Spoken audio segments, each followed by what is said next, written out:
मैंने भी कहीं पढ़ा था, अहमद फराज साहब को पढ़ने का मुझे मौका मिला, तो अहमद फराज के मुताबिक सर एक नाकाम आशिक ही जो है बेहतरीन शायर कहलाता है या बेहतरीन शायर बन सकता है। तो आपके ख्याल में क्या है सर कि अहमद फराज साहब अपनी जगह में दुरुस्त हैं? अगर दुरुस्त हैं तो आप भी कभी इस तजुर्बे से गुजरे हैं? मैंने अहमद फराज को जो पढ़ा है तो उसमें यह है कि वो बचपन में जब यानी स्कूलिंग में जब स्कूल वो पढ़ते थे तो वो ट्यूशन पढ़ने के लिए एक खातून आया करती थी, तो वो उन्हें ट्यूशन पढ़ाया करती थी। तो हुआ ये कि उनके साथ शेर व शायरी ज़्यादा होने लगी, सबक कम होने लगा।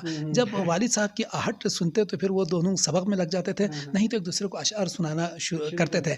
तो ऐसा करते करते उनके अंदर वो शायरी बैठ गई थी और उसके बाद उनको नौजवानों का शायर कहा, चूँकि उन्होंने रोमांस की शायरी बहुत की, बहुत रोमांस की शायरी की सुना है, लोग उन्हें आंख भर के देखते ये वो इस तरह से। तो बाद में लोगों ने कहा यार ये अहमद फराज बस नौजवानों के शायर हैं, बुजुर्गों के शायर नहीं, संजीदा लोगों के शायर नहीं। तो फराज ने खुद टेलीविज़न पर एक दफ़ा जवाब देते हुए कहा बिल्कुल मैं नौजवानों का शायर हूँ, और ये नौजवान बस 10 साल गुजरे 20 साल गुजरे तो बूढ़े हो जाएंगे, तो मैं बूढ़ों का भी शायर हो जाऊँगा, मगर जो बूढ़ों के शायर है वो बूढ़े बहुत जल्दी मर जाएंगे, तो फिर वो किन के शायर रह जाएंगे। उन्होंने इस तरह से जवाब दिया था। तो मेरा भी हाल ऐसा ही है, मगर लाजिम नहीं कि हर आदमी का हादिसा जो आशिकी का हादिसा होता है, मोहब्बत का हादिसा होता है, वो सेम सा हो जाए। लोगों को मुख्तलिफ हादिसात होते हैं, किसी के साथ कुछ होता है, किसी के साथ कुछ होता है। शायद जो आपके साथ गुजर रहा है वो मेरे साथ नहीं गुजर रहा, जो मेरे साथ गुजर रहा है वो किसी और के साथ नहीं गुजर रहा है, मगर गुजरता हर किसी पर है। और कोई आदमी यह कहे नहीं अस्तगफिरुल्लाह मैं तो इंतहाई पारसा आदमी हूँ, पाक आदमी हूँ, मैं मुझसे ऐसा काम सरदत हो नहीं सकता, मैं कहूँगा उसके पहलू में कोई दिल ही नहीं है। अगर दिल है तो उसमें रगों में खून नहीं दौड़ता है। तो ये एहसासात और जज्बात की बात है। शायरी है एहसास और जज्बात के बेसाख्ता छलक जाने का नाम है। तो जब तक ये अंदर से न छलके ना, मैं ये कहूँगा फिर वो उसके अंदर नज़म नहीं है। नज़म मीन्स उसके अंदर खूबसूरती नहीं है, हुस्न नहीं है। अपना हशमत कमाल लाहमी साहब का एक शेर था सर, जिसके दिल में भी नूर होता है, शायरी का शूर होता है। बिल्कुल ऐसा ही है।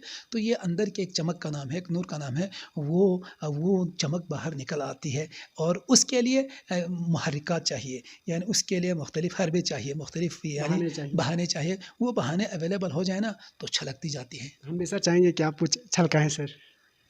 अब मैं क्या आपको बोलूं कि कोई ऐसा शेर सर जो नौजवानों के लिए खास कर, क्योंकि यूथ जो है हमें ज़्यादा फॉलो करती है। मैंने यानी बल्ती में भी बड़ी शायरी की, उर्दू में भी बड़ी शायरी की। मेरी 2 किताबें उर्दू में भी है, 3-4 किताबें बल्ती में भी है, और कुल मजमूई तौर पर मेरी 10 किताबें इस वक्त मार्केट में है, और कुछ किताबें मेरे पास अवेलेबल तैयार हैं।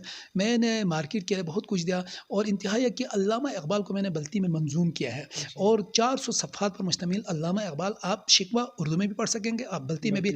एक पेज आपका उर्दू में है, दूसरा पेज बल्ती में है। तो इस तरह से मैंने बड़ा काम किया है। मगर आपने कहा कि नौजवानों के लिए, अब देखो ना हमारा जो दिमाग है ना, जहन है ना, वो अब चूँकि जंग आलूद हो चुका है, लिहाजा एकदम से हमें याद नहीं आता। मगर चूँकि यहाँ लिखी एक गज़ल है, उससे मैं 2-4 अशआर सुनाऊँगा कि